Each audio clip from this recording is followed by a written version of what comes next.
माँ, ये राधिका है, तुम्हारी बहू। राधिका गांव में हॉस्पिटल में नर्स का काम करती है। बस हम दोनों में दोस्ती हो गई और हमने शादी कर ली। राधिका, माँ के पैर छू। अरे चल हट नालायक।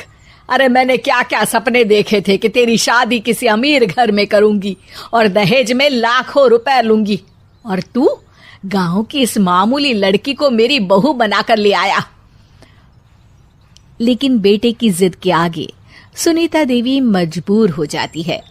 राधिका सुनीता देवी को फूटी आंख भी नहीं भाती थी। तुम चिंता मत करो भाग्यवान, हम दोनों मिलकर अपनी बहू को इतना सताएंगे कि वो हमसे तंग आकर ये घर छोड़कर चली जाएगी। फिर हम अपने बेटे की शादी किसी बड़े सेठ की बेटी से कर देंगे, ठीक है? अगले दिन सुनीता देवी अपने बेटे का कमरा साफ कर रही होती है। तभी बहू के सामान में उसे एक बड़ी बड़ी मूंछों वाले आदमी की तस्वीर दिखाई देती है और उसके कंधे पर एक बड़ी सी बंदूक टंगी होती है। तस्वीर के नीचे लिखा होता है डाकू मंगल सिंह। ये किसकी तस्वीर है बहू? ये मेरे पिताजी की तस्वीर है। बस फिर क्या था। ये सुनते ही सुनीता देवी के हाथ पैर कांपने लगते हैं। वो भागती हुई सीधा अपने पति के कमरे में जाती है।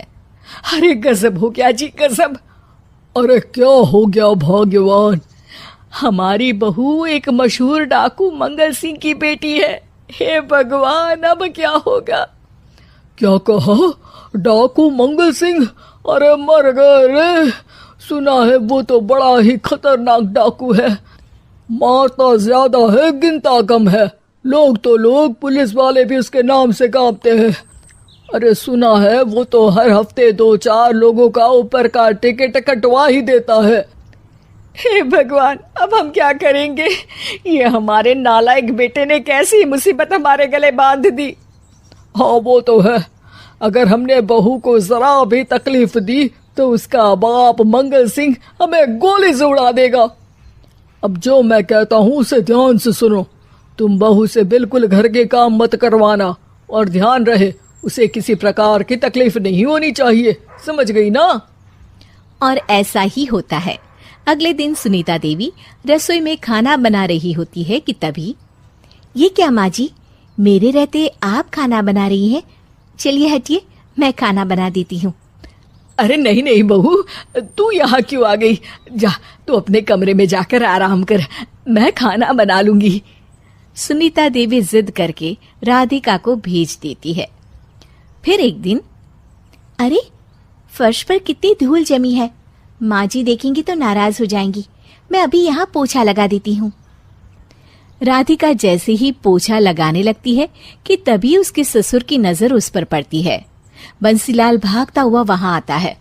अरे नहीं नहीं बहू, तुम ये क्या गजब कर रही हो? बहू तो बेटी समान होती है और हम ना अपनी बेटियों से काम नहीं करवाते। तुम आराम से बैठकर YouTube पर किड लॉजिक चैनल की सास बहू की कहानियां देखो। वो लोग ना बहुत अच्छी अच्छी कहानियां बनाते हैं। सच? आप देखते हैं? अरे मैं तो रोज देखता हूँ। शहर की बहू तो मेरी फेवरेट कहानी है। हाँ, ये कहकर बंसीलाल पोछा लगाने लगता है। इस तरह राधिका के सास ससुर सारा दिन उसकी खुशामद में लगे रहते हैं और उसे किसी महारानी की तरह रखते थे। कैसा लगा बहू? पिज्जा टेस्टी तो है ना? अच्छा, मीठे में क्या खाओगी बोलो तो? माँ जी, मुझे तो काजू कतली बहुत पसंद है और उसके बाद 1 गिलास लस्सी मिल जाए तो मजा आ जाएगा। ये सुनते ही सुनीता देवी अपने पति को कोहनी मारते हुए कहती है, अरे सुना नहीं बहू क्या मांग रही है? जल्दी से भागकर बाजार जाइए और सब खरीद कर ले आइए। हाँ हाँ भाग्यवान, अभी जाता हूँ। राधिका की तो 5 उंगलियां घी में थी। वो तो अपने ससुराल में मजे कर रही थी। दूसरी तरफ राधिका की सास उसके लिए कभी नई साड़ी खरीद लाती तो कभी उसके लिए नए गहने बनवा देती। फिर एक दिन डाकू मंगल सिंह अपनी बेटी राधिका से मिलने अपने आदमियों के साथ आता है। उन सबको देखते ही राधिका के सास ससुर डर के मारे कांपने लगते हैं। मर गया रे। डाकू मंगल सिंह तो सच में कितना डरावना दिखता है, ऊपर से इतनी बड़ी बंदूक लेकर घूमता है। कैसे हैं समधी जी? क्या हुआ? आप इतना घबरा क्यों रहे हैं? और आपको इतना पसीना क्यों आ रहा है? आपकी तबीयत तो ठीक है ना?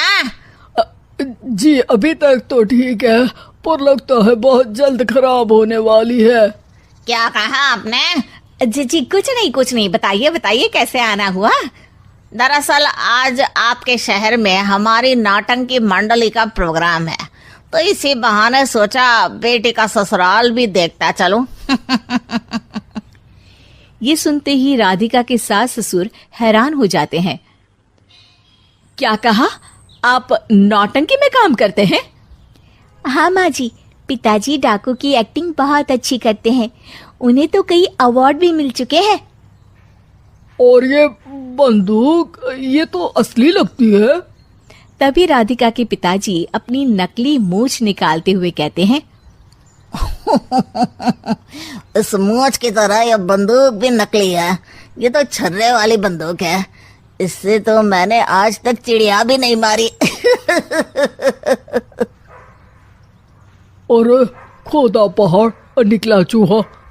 इसका बाप तो मामूली नौटंकी वाला निकला, और हम इससे डर कर बहू की नौकरों की तरह सेवा कर रहे थे।